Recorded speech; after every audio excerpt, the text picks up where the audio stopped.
estrategia del día es traída para vos por bloomberglinea.com.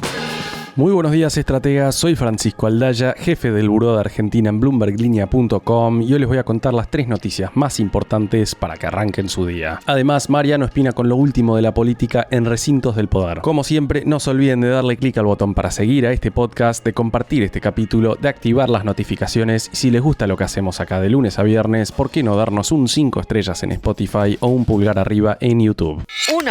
Como te contamos ayer en bloomberglinea.com, el gobierno de Milei volvió a sondear a bancos internacionales por la posibilidad de acceder a su tercer crédito repo, con vencimientos de deuda llegando en enero por unos 4.200 millones de dólares en medio de las dudas sobre la utilización del swap con Estados Unidos y sin haber acumulado reservas propias. El equipo económico viene analizando las opciones disponibles para hacer frente a esos pagos. Es en ese contexto que 2 personas que trabajan en el sector bancario con conocimiento directo del asunto y que pidieron reserva dijeron a Bloomberg Linea que el gobierno consultó a bancos internacionales sobre esta potencial nueva línea de crédito repo. Una de esas 2 personas mencionó que el gobierno buscaría por esta vía hacerse de unos 4.000 millones de dólares, lo que representaría un aumento considerable respecto de los montos anteriores cuando el Banco Central se hizo de 1.000 millones de dólares en enero y otros 2.000 millones en junio. La otra persona sumó que los bancos están pidiendo información sobre las garantías que se usarían para este eventual repo, aunque aclaró que no se trata de una operación confirmada. La posibilidad de que el gobierno buscara una solución de mercado para los próximos vencimientos ya la había anticipado el propio Caputo la semana pasada. Al participar de la conferencia anual de la consultora Fiel, el ministro dijo que tras las elecciones de medio término se habían abierto para el país un menú de varias alternativas. Eso, en las palabras de Caputo, permitirá cómodamente ahora lidiar con los vencimientos desde lo financiero, más allá de que todos los vencimientos están garantizados. Recordemos que el gobierno de Milei había cerrado en enero un préstamo con los bancos Santander, BBVA, JP Morgan, Citi y ICBC, mientras que en junio se sumaron el Banco de China y Standard Chartered, mientras que habría salido el Citi. Para la nota de ayer hablé con Alberto Hades, Managing Partner del hedge fund NWI Management, que dijo que el riesgo país podría ceder un poquito ante la confirmación de este nuevo repo, aunque aclaró que son reservas prestadas y que el mercado lo que quiere ver es que las reservas propias suban. 2. Marcos Galperín desestimó la idea de que el sector tech esté atravesando una burbuja especulativa, trazando un paralelo con lo que pasó con las .com en 1999. Durante la cena anual del Centro de Estudios para el Desarrollo en Montevideo, donde reside el CEO de Mercado Libre, argumentó que el colapso de las .com tampoco fue una burbuja, sino una transformación cuyo valor el mercado terminó validando en el tiempo. Galperín, que vivió ese colapso bursátil y construyó su imperio de e-commerce y fintech desde esa época, habló en el escenario con Nicolás Jodal, que es el cofundador de Genexus, una empresa uruguaya adquirida por Globant en 2022. Ante la cúpula empresarial uruguaya y el expresidente Lacalle Pou, Galperín argumentó que cuando estalló la crisis del 99, el Nasdaq había llegado a 5.000 puntos y cayó a 1.500. Sin embargo, hoy cotiza por encima de los 15.000 puntos. Y para graficar cómo muchas empresas terminaron justificando su valor, resaltó que Amazon vale hoy 3 billones de dólares, señalando que eran correctas las ideas y las valuaciones de muchas de estas empresas que sobrevivieron. Es un argumento similar al que dio ayer el Citi, que habló en un informe sobre un boom de IA, pero no una burbuja, y que a lo sumo podemos ver una corrección fuerte. Sobre la estrategia de Mercado Libre para competir contra plataformas chinas como Temu y Shein, Galperín detalló que la compañía tiene una oficina con más de 150 personas en China y que el 15% de lo que se vende en México en Mercado Libre es producto chino que mandan a México. De ese modo, hizo hincapié en que Meli tiene las herramientas para competir contra las plataformas chinas y contra Amazon. Mercado Libre actualmente emplea a 120.000 personas en toda la región y tiene 20.000 programadores enfocados exclusivamente en América Latina. El ejecutivo también admitió que le costó muchísimo tomar el paso de transicionar de CEO a chairman del directorio de Meli. Recordemos que a partir del 1 de enero de 2026, Ariel Sarstein, actual presidente de e-commerce de Meli, tomará las riendas operativas como CEO. Y justo el día después de estas declaraciones de Galperín llegaron los tan esperados resultados de Nvidia. El fabricante de chips alivió a todo el S&P 500, superando las estimaciones de los analistas en líneas clave. y no solamente logró más ingresos de lo que esperaba el mercado, sino que también proyectó para el cuarto ventas de alrededor de 65.000 millones de dólares, también arriba del consenso. El optimismo por lo que parece ser una demanda exponencial de IA impulsó a las acciones de Nvidia más de 3% en el aftermarket a la hora de grabar este podcast. 3.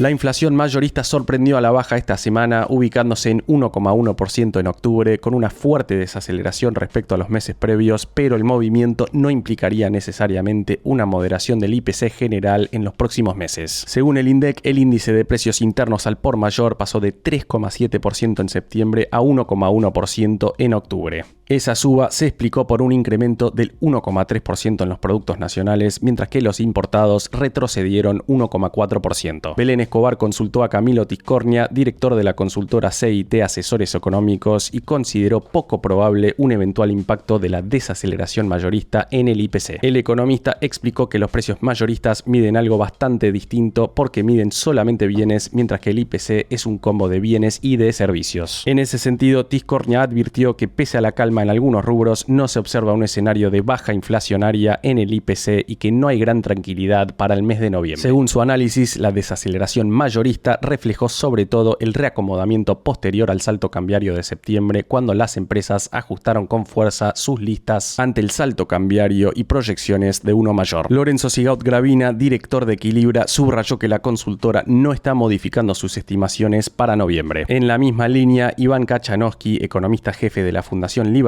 y Progreso, indicó que el dato no necesariamente se vea reflejado en noviembre, un mes en el que hay sinceramiento de tarifas y hubo un incremento notable en las carnes. Recordemos que el REM anticipa un índice de 1,9% general para noviembre, por debajo de la inflación del 2,3% de octubre.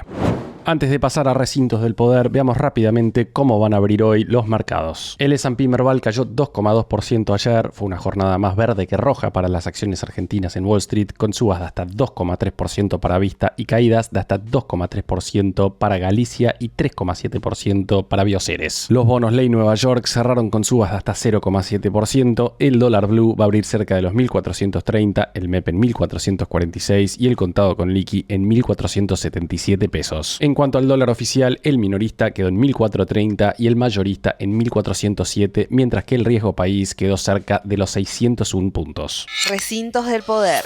Y ahora, Mariano Espina, contanos por favor qué está pasando en la política argentina. Gracias, Fran. Con Diego Santilli como flamante ministro de Interior, el gobierno inició una nueva fase de diálogo con gobernadores y espacios de la oposición. El foco está puesto en las reformas que el Ejecutivo enviará al Congreso en diciembre, una vez conformada la nueva composición de diputados y el Senado. Vamos a conversar con Pablo Salinas, analista político y gran conocedor de lo que sucede en el Palacio Legislativo, respecto a cómo ve este escenario. Y primero le vamos a preguntar cuál sería el número final de los bloques de La Libertad Avanza en ambos recintos. Si La Libertad Avanza sumó diputados, sí, de hecho hoy se conoció el pase de lo que se conoce coloquialmente como radicales con peluca, que son radicales muy cercanos al gobierno, que estaban en un bloque que se llama ELI, a La Libertad Avanza, con lo cual ya el bloque La Libertad Avanza en diputados parte de 91 diputados. Falta todavía para el 10 de diciembre que podamos ver la foto de conformación oficial en bloques de los nuevos 257 diputados. Quiere decir que ya superó por bastante holgura, casi 6-7 diputados más, el tercio de bloqueo famoso del que hacemos referencia muchas veces cuando hacemos el análisis, que te permite, ante un eventual pedido de juicio político, poder bloquearlo, y ante un eventual veto tener los votos necesarios para bloquear la insistencia legislativa del Congreso, algo que vimos sobre el último año, pero que dudo que ocurra al menos en los primeros meses de la segunda etapa del gobierno, producto justamente de cómo se quedaron conformadas las cámaras. Pasando al Senado, en el mismo análisis tenemos que La Libertad Avanza tendría entre 20 y 21 senadores y ese tercio de bloqueo está en 24. Primero, está muy cerca La Libertad Avanza en el Senado de poder, con acuerdos y con aliados, llegar a poder bloquear lo mismo, las cuestiones de juicio político y las insistencias de leyes por vetos, y también en una configuración que triplica la actual. La Libertad Avanza en este momento en el Senado que termina tiene solamente 6 senadores y va a pasar a tener entre 20 o 21 dependiendo de los acuerdos. El último que anunció que vuelve al bloque es el senador Poltroni de Formosa, que se había ido, lo habían echado mejor dicho, en el año 2025, a comienzos de este año, por una situación muy concreta con el juez Lijo, y ahora vuelve a La Libertad Avanza bajo la conducción del bloque que tendrá Patricia Bullrich. Pablo, y con estos números, ¿crees que va a poder avanzar con el paquete reformista Milei? Producto de estos números de los que venimos hablando, es muy posible que el gobierno logre aprobar el presupuesto para el próximo año en sesiones extraordinarias, y también algunas de las leyes que se están anunciando, concretamente la reforma laboral, y hay un rumor sobre la reforma de la ley de glaciares. Es probable, porque son leyes que necesitan de mayoría simple, es probable que el gobierno logre entre sus propios diputados y los aliados que pueda tener. Hay que observar muy de cerca las reuniones que están teniendo con los gobernadores. Ayer el presidente retuiteó un mensaje del jefe de gobierno Macri de la Ciudad de Buenos Aires. Recordemos que estaban muy peleados. Todas esas señales hay que prestarles atención porque creo que están orientadas a pensar en la aprobación de esas leyes, y cuando conozcamos el temario final de sesiones extraordinarias veremos qué otras iniciativas legislativas quiere impulsar el oficialismo, y bueno, uno tiende a pensar que con estos números está mucho más cerca de poder aprobarlas que de no hacerlo. Por último, Pablo, y desde ya muchas gracias, ¿con quiénes crees que la Libertad Avanza logrará llegar al quórum y la mayoría simple que necesita para aprobar los proyectos? ¿Quiénes serán los principales aliados o los árbitros, como se los suele mencionar? Sobre la pregunta acerca de los árbitros, va a haber múltiples árbitros y el gobierno tiene un set de juego diferente para las distintas leyes. Va a negociar ley por ley y en algunas tendrá algún esquema de aliados y en otros tendrá otras, pero no solamente va a tener a los diputados de Provincias Unidas, también hay que ver el bloque de la UCR, que ha fungido como aliado en muchas votaciones, y también al PRO. Más aún, algunos diputados muy concretos de gobernadores puntuales, más eventuales posibles aliados que tuvo al principio del gobierno que después no lo fueron, como por ejemplo el bloque de Encuentro Federal y también el bloque de Innovación Federal, que son distintos agrupamientos provinciales. Y vuelvo a repetir, cuando veamos la foto final de la conformación de la Cámara para el 10 de diciembre, veremos bien qué número tiene cada bloque y después si cada bloque puede negociar por el total de su número o si dentro de cada bloque va a haber distintas alternativas de voto y haya libertad para esos diputados y esos senadores para también elegir qué leyes acompañan al gobierno y en cuáles no. La frase del día. Antes de irnos, escuchemos lo que dijo ayer el presidente de BIMA, Claudio Suchovicki. 2026 es el año de la economía real, donde las finanzas pasan al segundo lugar. Según el REM del Banco Central, la economía crecería 3% en 2026 tras el 3,9% de este año. Esto fue un nuevo capítulo de la Estrategia del Día Argentina. Yo soy Francisco Aldaya, jefe del Buró de Argentina de Bloomberg Línea, y me podés seguir en X en @franaldaya. No se olviden de darle clic al botón para seguir a este podcast y a la campanita para que se enteren al instante cada vez que sale un capítulo de lunes a viernes. Espero que tengas una gran jornada productiva. Esto fue La Estrategia del Día Argentina, escrito y narrado por Francisco Aldaya. Producido por Arturo Luna y Daniela Hernández. Que tengas un día muy productivo.